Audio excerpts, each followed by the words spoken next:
bahwa wayang haram dan harus dimusnahkan, maka kami para budayawan, seniman, dan pemerhati budaya Jawa Timur menyatakan sikap.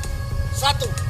Pernyataan tersebut bertentangan dengan Undang-Undang Nomor 5 Tahun 2017 tentang Pemajuan Kebudayaan. 2. Pernyataan tersebut bertentangan dengan penetapan UNESCO bahwa wayang sebagai warisan budaya manusia. 3. Pernyataan tersebut bertentangan dengan Pancasila dan Undang-Undang Dasar 1945. 4. Pernyataan tersebut sangat menyinggung para budayawan dan seniman, terutama seniman wayang. Kau bisa ceramah seperti itu karena kau minim literasi sejarah. Kalau bukan karena wayang, mayoritas di Indonesia masih beragama Hindu. Akibat kau minim literasi sejarah, kau tidak tahu dulu Islam itu disebarkan salah satunya dengan cara para wali songo mensiarkan Islam lewat pewayangan dengan menjadi dalang. Kau itu harusnya bersyukur berkat wayang mayoritas Indonesia sekarang jadi beragama Islam. Ada seorang ustadz yang menyatakan wayang itu haram, bahkan kemudian tidak layak untuk dipertontonkan. Kalau diharamkan berarti kan tidak boleh didekati. Kalau saya sih sederhana saja. Benar itu pernyataan Pak Ustadz itu, wayang itu haram. Benar sekali. Baik wayang kulit maupun wayang golek. Yaitu wayang kulit, wayang golek plus gamelannya itu haram kalau dimakan.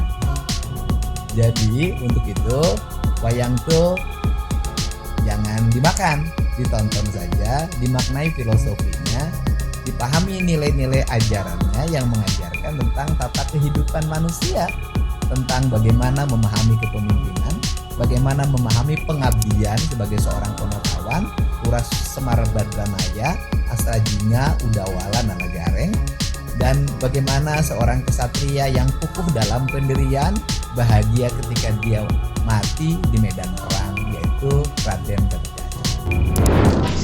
Assalamualaikum warahmatullahi wabarakatuh. Baru-baru ini ramai diperbincangkan tentang beredarnya potongan video ceramah Ustadz Khalid Basalamah mengenai hukum wayang. Dan sebenarnya video tersebut adalah video lama yang diunggah sekitar 4 tahun yang lalu saat sesi tanya jawab dalam sebuah pengajian di salah satu masjid Blok M Jakarta. Ustadz Khalid Basalamah menjawab pertanyaan dari seorang jemaah yang menanyakan apakah wayang dilarang dan bagaimana taubatnya seorang dalang. Kemudian beliau menjawab pertanyaan dari jemaah tersebut dan berikut cuplikannya. Saya orang Jawa dan saya suka pewayangan. Apakah wayang dilarang? Bagaimana taubat profesi dalang? Tentu saja saya sudah pernah bilang teman-teman sekalian, tanpa mengurangi penghormatan terhadap tradisi dan budaya semua suku di Indonesia, suku Bugis, suku Makassar, suku Jawa, semua ini kita tidak akan berbicara dalam ceramah seperti ini bukan menjatuhkan sama sekali. Tapi kita sudah harus tahu dan sadar kalau kita Muslim, dan Muslim ini dipandu oleh agama. Makanya saya bilang caranya adalah harusnya Islam dijadikan tradisi dan budaya. Jangan kita balik, jangan budaya diislamkan, susah. Mengislamkan budaya ini repot karena budaya banyak sekali, gitu kan. Standar yang mana yang harus dipegangi? Berarti nanti akan ada ciri khasnya sendiri. Di Indonesia ada Islamnya sendiri, di Amerika ada sendiri Islamnya. Jadi ini jadi masalah. Padahal sebenarnya Allah tidak menginginkan itu. Allah sebagai pencinta menginginkan kita punya standarisasi. Jadi Allah alam yang saya tahu lebih baik yang seperti ini. Kalau memang itu peninggalan nenek moyang kita, mungkin kita bisa kenang dulu. Oh ini tradisinya orang dulu seperti ini. Tapi kan bukan berarti harus itu dilakukan sementara dalam Islam dilarang. Kita sudah Muslim, harusnya kita tinggalkan. Kalau masalah taubat, ya taubat nasuha kepada Allah SWT dengan 3 syarat yang sudah kita tahu. Meninggalkan dosa itu seketika, menyesal dan janji sama Allah tidak mengulanginya. Dan kalau dia punya, maka lebih baik dimusnahkan ya, dan berarti kata ini lebih baik dihilangkan ya. Saya merasa mungkin memang perlu kita pertemukan juga hal-hal seperti ini dengan ilmu pengetahuan lah sekarang. Artinya bukan kita mau menghapus 100% masalah kebiasaan dan tradisi, tapi kalau tidak cocok dengan agama, wajar kalau kita tinggalkan. Atau mungkin ada teknologi canggih yang lebih baik. Seperti orang sekarang sudah biasa tampil di panggung, bercerita, gitu kan. Maka dengan wayang-wayang ini sebenarnya sudah bisa tergantikan dengan manusia yang sudah jelas-jelas nyata gitu. Saya yakin juga kalau generasi sekarang ini lebih cenderung untuk meninggalkan itu kan, sudah merasa ini sudah zaman dulu gitu. Nah, ini mungkin bisa kita tangkap secara rasional untuk meninggalkannya dengan cara gitu juga. Jadi memahami poin tadi. Itulah cuplikan bagaimana Ustadz Khalid Basalamah menjawab dan menjelaskan pertanyaan dari seorang jemaah mengenai wayang dan bagaimana taubat seorang dalang. Video itulah yang kemudian viral sejak Jumat 11 Februari 2022 dan mendapatkan sorotan juga kritikan dari berbagai pihak.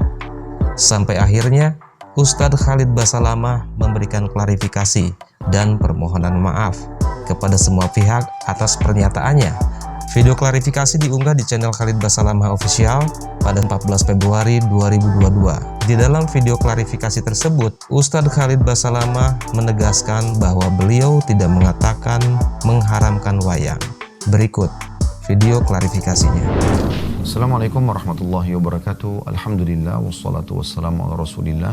Segala puji dan puja kehadirat Allah subhanahu wa ta'ala, juga salawat dan taslim kepada Nabi besar Muhammad sallallahu alaihi wa ala alihi wa sahbihi wasallam.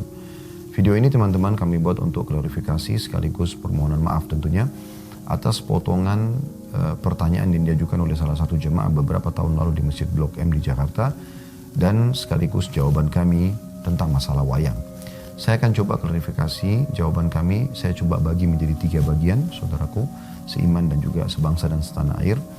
Yang pertama adalah lingkupnya adalah pengajian kami dan jawaban seorang dai muslim kepada penanya muslim. Itu dulu batasannya. Dan saya pada saat ditanyakan masalah wayang, saya mengatakan alangkah baiknya dan kami sarankan agar menjadikan Islam sebagai tradisi, jangan menjadikan tradisi sebagai Islam. Dan tidak ada kata-kata saya di situ mengharamkan. Saya mengajak ya agar menjadikan Islam sebagai tradisi. Makna kata-kata ini juga, kalau ada tradisi yang sejalan dengan Islam tidak ada masalah, dan kalau bentrok sama Islam ada baiknya ditinggalkan. Dan ini sebuah saran. Potongan yang kedua teman-teman sekalian, pada saat penanya menanyakan bagaimana tobatnya dalang. Jadi pertanyaan ini kami jawab. Ini mirip dengan sebenarnya lingkupnya ya. Kalau ada yang menanyakan bagaimana tobatnya seorang pedagang, seorang guru misalnya, disebutkan profesi. Maka saya sebagai seorang dai muslim menjawab, umumnya kaum muslimin kalau bertaubat, dan setiap muslim pasti akan merasa bahagia, senang kalau diajak bertaubat. Dan memang jawabannya taubat nasuha, kembali kepada Allah dengan taubat yang benar. Potongan yang ketiga teman-teman sekalian sangat berhubungan dengan jawaban saya terhadap potongan yang kedua tadi, yaitu dimusnahkan. Jadi kalau ada orang yang memang taubat, misalnya di sini dia seorang dalang, kalau dia sudah tahu memang dia tidak mau lagi melakukan itu, maka mau diapakan wayang-wayang ini? Saya katakan untuk dia secara individu dimusnahkan. Sebatas itu. Saya sama sekali tidak berpikir ataupun punya niat untuk menghapuskan ini dari sejarah nenek moyang Indonesia, atau misalnya menyuruh seluruh dalang-dalang bertobatlah kepada Allah, ya. Atau misalnya semua wayang harus dimusnahkan. Anda mau melakukannya, itu hak Anda. Kami sedang ditanya, mohon maaf, lingkup di taklim kami. Namun teman-teman sekalian, klarifikasi ini bukan membenarkan sikap, tapi hanya untuk menjelaskan saja. Dan sebagai seorang muslim yang baik, saya berharap juga saya termasuk salah satu dari muslim itu, kalau ada sesuatu yang kita lakukan ternyata menyinggung orang lain, maka kita ada baiknya meminta maaf. Dan saya pada kesempatan ini, ya Khalid Basalamah mengucapkan permohonan maaf yang sebesar-besarnya dari hati nurani kami kepada seluruh pihak tidak terkecuali yang merasa terganggu atau tersinggung dengan jawaban kami tersebut. Semoga klarifikasi berikut juga permohonan maaf ini bisa dimaklumi, dan semoga Allah subhanahu wa ta'ala selalu menyatukan kita di atas kesatuan dan persatuan di negara Republik Indonesia insya Allah. Dan saya yakin kita semua sangat mencintai negara kita, dan kita diperintahkan apalagi sebagai seorang muslim untuk mencintai negara kita, mencintai persatuan dan kesatuan. Dan itu juga yang menyebabkan pejuang-pejuang mayoritasnya yang memerdekakan Indonesia adalah dari kaum muslimin. Subhanakallahumma bihamdika asyhadu an la ilaha illa anta astaghfiruka wa atubu ilaik. Wassalamualaikum warahmatullahi wabarakatuh.